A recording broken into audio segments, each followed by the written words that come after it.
যারা অশ্লীল সিনেমা দেখেন, যারা অশ্লীল কিছু দেখেন, দেখার সময় এই হাদিসটা মাথায় আনবেন। কি কয় নবীজি দেখেন, ওয়ানাদাউল মাওয়াজিনাল কিসতা লিয়াউমিল কিয়ামাতি ফালা তুযলামু নাফসুন শাইআ। আল্লাহ বলেন, আমি কিয়ামতের ময়দানে ওজনের পাল্লা কায়েম করব, মানুষের আমলনামা ওজন করার জন্য, ইনসাফ কায়েম করার জন্য। কারো প্রতি সামান্য অবিচার করা হবে না। 4 শ্রেণীর সাক্ষী কিয়ামতের ময়দানে দাঁড়িয়ে যাবে। 1 নাম্বার, জমিন সাক্ষী দিবে। এই জন্য জমিনের মধ্যে যখন আমরা চলি, সূরা মুলকের 16 নাম্বার আয়াত সব সময় মনে রাখবো। জমিনে হাঁটার সময় মনে রাখবো, আল্লাহ বলেন, আমিনতুম মান ফিস সামাই আইয়াখসিফা বিকুমুল আরদা ফাইদা হিয়া তামুর। তোমরা কি আসমানওয়ালার থেকে নিশ্চিত হয়ে গেছো যে জমিন তোমাদেরকে, জমিনের মধ্যে আসমানওয়ালা ধ্বংস করে দিবেন না, জমিনের নিচে ধসিয়ে দিবেন না, আর জমিন তোমাদেরকে নিয়ে থর থর করে কাঁপতে থাকবে। এই ব্যাপারে তোমরা নিশ্চিত হয়ে যেও না। আল্লাহ বলেন, জমিনে যখন হাঁটো, জমিনে যখন চলো, তোমরা কি নিশ্চিত হয়ে গেছো? যেমনে অহংকার করো, ভাবসাবে মনে হচ্ছে যে জমিনের নিচে আল্লাহ ধ্বংস করে দিতে পারেন না, জমিনের নিচে আল্লাহ তোমাদেরকে ধসিয়ে দিতে পারেন না, এই ব্যাপারে কি তোমরা নিশ্চিত হয়ে গেছো? বলেন, আল্লাহ চাইলে যে কোনো মুহূর্তে জমিনের একদম 1000 মাইল গর্তের নিচে আল্লাহ আমাদেরকে নিতে পারেন কিনা? তা আল্লাহকে নিশ্চিত হয়ে গেছো? বলেন, জমিনের নিচে ধসিয়ে দেওয়ার ঘটনা অনেক আগে ঘটছে না কিছুদিন আগেও ঘটছে? তুরস্কে বাড়ি সহ গেছে না? তো 1 নাম্বার সাক্ষী হবে জমিন। সূরা জিলজালের 4 নম্বর আয়াত আল্লাহ বলেন, ইয়াউমা ইযিন তুহাদ্দিসু আখবারাহা।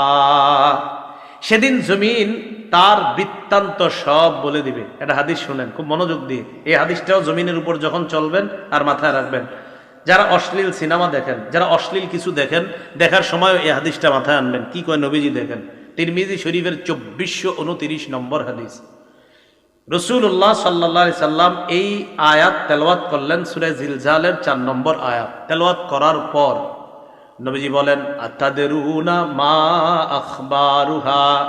তোমরা কি জানো জমিনের বৃত্তান্ত কি, জমিন কি বলে দিবে? সাহাবীরা বললেন, আল্লাহ আর তার নবী ভালো জানেন।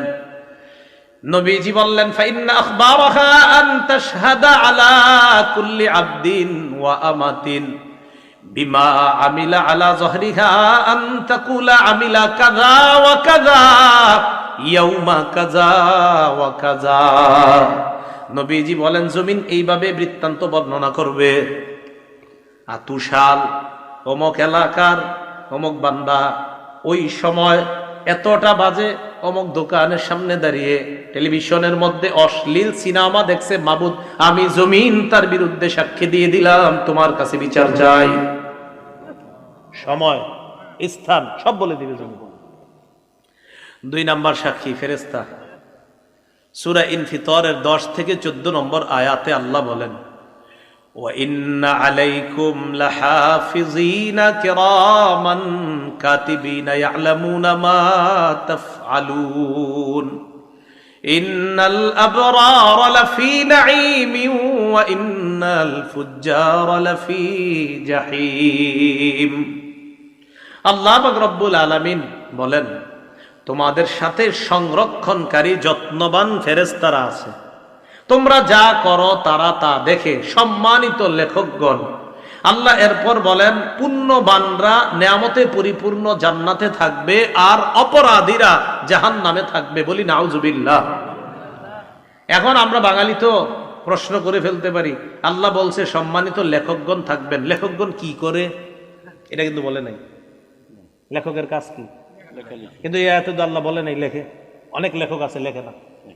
তো এইরকম মনে করেন বাংলাদেশিরা এই প্রশ্ন করেও ফেলতে পারে যে হুজুর আল্লাহ বলছে লেখকগণ থাকবে, কিন্তু লেখকগণ লেখবে এটা কই আছে? তো যেহেতু এরকম বইলে ফেলতে পারেন, এই জন্য এই জবাব আল্লাহ কোরআনে দিয়ে দিছে।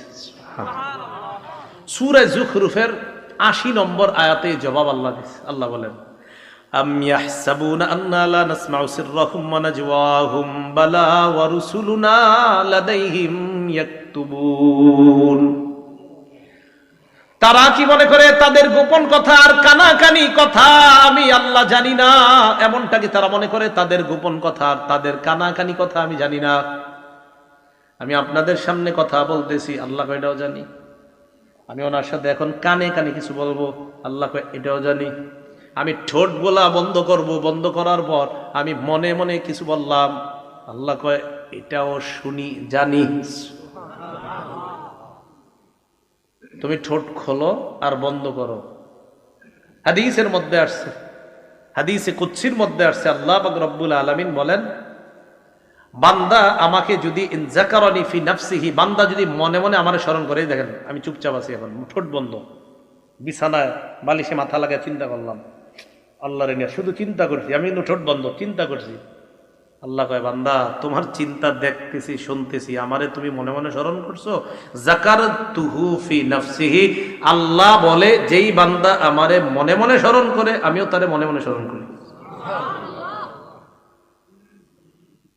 আল্লাহ বলেন তাদের গোপন কথা আর তাদের কানাকানি কথা আমি কি শুনি না, আমি কি জানি না? তারা কি এমনটা মনে করে? না না, আমি সব জানি। শুধু তাই নয়, বালা ওয়া রুসুলুনা লাদাইহিম ইয়াকতুবুন, আমার ফেরেশতাগণ তাদের আমলনামা, তাদের কর্মকাণ্ড লিপিবদ্ধ করে নেয়। লেখেনি তো? লেখকগণ শুধু থাকে না, লেখেও। তাহলে বলেন সম্মানিত ফেরেশতা লেখকগণ তারা দেখে, বলেন ফেরেশতা, বলেন ফেরেশতাগণ দেখে, শোনে, লেখে। এখন আসেন, লেখা তৈরি করার পর একটা খাতা, এটা একটা খাতা, এটা একটা খাতা, এই খাতার মধ্যে লেখাগুলো তৈরি হয়ে গেছে, 1 পৃষ্ঠা 2 পৃষ্ঠা, ঠিক আছে না? এবার বন্ধ খাতা। এবার এই খাতা আমল নামা ফেরেশতাগণ আল্লাহর কাছে পেশ করবে কিয়ামতের ময়দানে। এই খাতাটা আল্লাহ বলেন সূরা বনী ইসরাঈলের 13-14 নম্বর আয়াত, ওয়া নুখরিজু লাহু ইয়াউমাল কিয়ামাতি কিতাবান ইয়ালকাহু মানশুরা। আল্লাহ বলেন বান্দার জন্য আমলনামা আমি খুলে দিব, বান্দা তার আমলনামা খোলা অবস্থায় দেখতে পাবে, তাকায় দেখবে সব লেখা। এবার আল্লাহ বলবে ইকরা কিতাবাক, বান্দা কি ঠিক আছে, পড়ো, সব নিজেই পড়ো। কাফা বিনাফসিকাল ইয়াউমা আলাইকা হাসিবা, যা করছো এটির হিসাবের জন্য তুমি যথেষ্ট।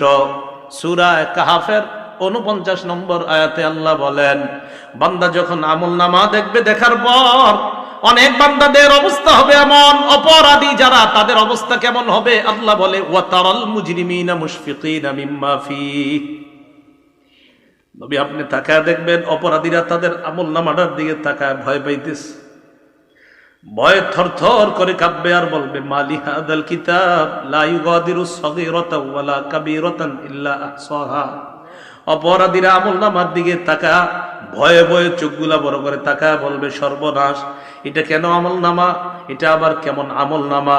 ছোট বড় কোনো কিছুই ছাড়ে নাই। আমি রাতের অন্ধকারে মা বাবার দৃষ্টির আড়ালে আমার রুমের মধ্যে দরজা লাগিয়ে অন্ধকারের মধ্যে একা একই একটা অপরাধ করেছিলাম, এটাও দিয়ে এখানে লেখা ইল্লা আহসাহা। বলবে এটা কেমন আমলনামা? তো সব লেখা, পুকুরে পানির নিচে ডুব দিয়ে কি করছেন সব লেখা। ওয়াজাদু মা আমিলু হাদিরা, সব পাবে। সূরা নাবার 40 নম্বর আয়াতে আল্লাহ বলেন ইয়াউমা ইয়ানজুরুল মারউ মা কদ্দামাত ইয়াদা, মানুষ যা আমল করছে সব দেখতে পাবে। ওয়া ইয়াকুলুল কাফিরু ইয়া লাইতানি কুনতু তুরাবা, কাফের বলবে হায় যদি আমি মাটি হয়ে যেতাম। কাফের কি বলবে? আমি যদি কি দেখা? আমলনামা। বলেন কি দেখা? আসেন আগের কথা, আমলের প্রতিদান নির্ভর করে কিসের উপর? নিয়তটা ঠিক করেন, আল্লাহ বুঝার তৌফিক দান করেন। এখন আমলনামা অপরাধী দেখে এইভাবে কাঁপতে কাঁপতে থাকবে থরথর করে। যাক, শেষ হলো এই পর্ব, দ্বিতীয় সাক্ষীর পর্ব। প্রথম সাক্ষী, দ্বিতীয় সাক্ষী ফেরেশতা। তো আজকে থেকে আমরা জমিনে চলার সময় মনে রাখবো যে জমিন আমার সাক্ষী হচ্ছে। আমি কি করছি, কোন সময়, কোন মুহূর্তে, কোন চা স্টলের সামনে দাঁড়িয়ে অশ্লীল কিছু দেখছি, কি করছি, সব জমিন সাক্ষী দিবে। 2, শুধু জমিন না, ফেরেশতারা সম্মানিত লেখকগণ এইখানে আছে, আমার সব কর্মকাণ্ড দেখতেছে, শুনতেছে, লিখতেছে। মনে থাকবে? 3, অঙ্গ প্রত্যঙ্গ। ও মনে আছে মাশাআল্লাহ আপনাদের? অঙ্গ প্রত্যঙ্গ। আচ্ছা, এবার সবাই একটু চোখ বন্ধ করেন তো আমার সাথে। করছেন?